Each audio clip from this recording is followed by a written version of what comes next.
छत्रपती संभाजीनगर येथील क्रांती चौक परिसरात असलेल्या भाजप आमदार संजय केणेकर यांच्या कार्यालयात बंदूक आढळल्याने खळबळ उडाली आहे। या माहितीनंतर पोलिसांनी तातडीने धाड टाकत संबंधित शस्त्र ताब्यात घेतले असून पुढील तपास वेगाने सुरू केला आहे।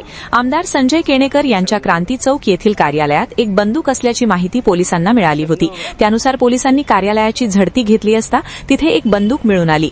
पोलिसांनी ही बंदूक तात्काळ जप्त केली। प्राथमिक तपासादरम्यान ही बंदूक एअरगन असल्याची माहिती समोर आली आहे। मात्र ही एअरगन कार्यालयात कोठून आली आणि ती कोणाची आहे याबाबत अद्याप स्पष्टता झालेली नाही।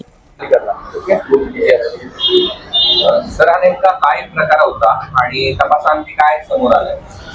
आज सकाळी आम्हाला पोलीस स्टेशनमध्ये माहिती मिळाली की आपले संजय केणेकर जे आमदार आहेत त्यांचे ऑफिसचे समोर एक बॅग सापडला आहे।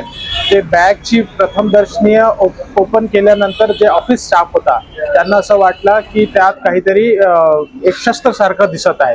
त्याची त्यांनी पोलिसांनी कल्पना दिली।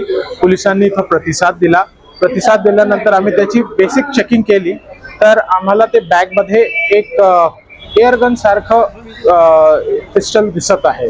आम्ही ते आमचा पंचनामा करून आमचे ताब्यात घेतलेली आहेत। आम्ही पुढील तपास करू, सीसीटीव्ही फुटेज चेक करू, यांच्याकडे जे व्हिजिटर्स येतात त्यांचं व्हिजिटर रजिस्टर वगैरे असेल त्याची चेकिंग करू आणि इतर जे काल लोक आले होते आज सकाळी रात्रीच्या वेळेस त्याची पण आम्ही स्टेटमेंट वगैरे घेऊन या प्रकरणामध्ये नेमकं कोण घेऊन आले होते आणि ते तपासमध्ये निष्पन्न करून पुढील कारवाई करू।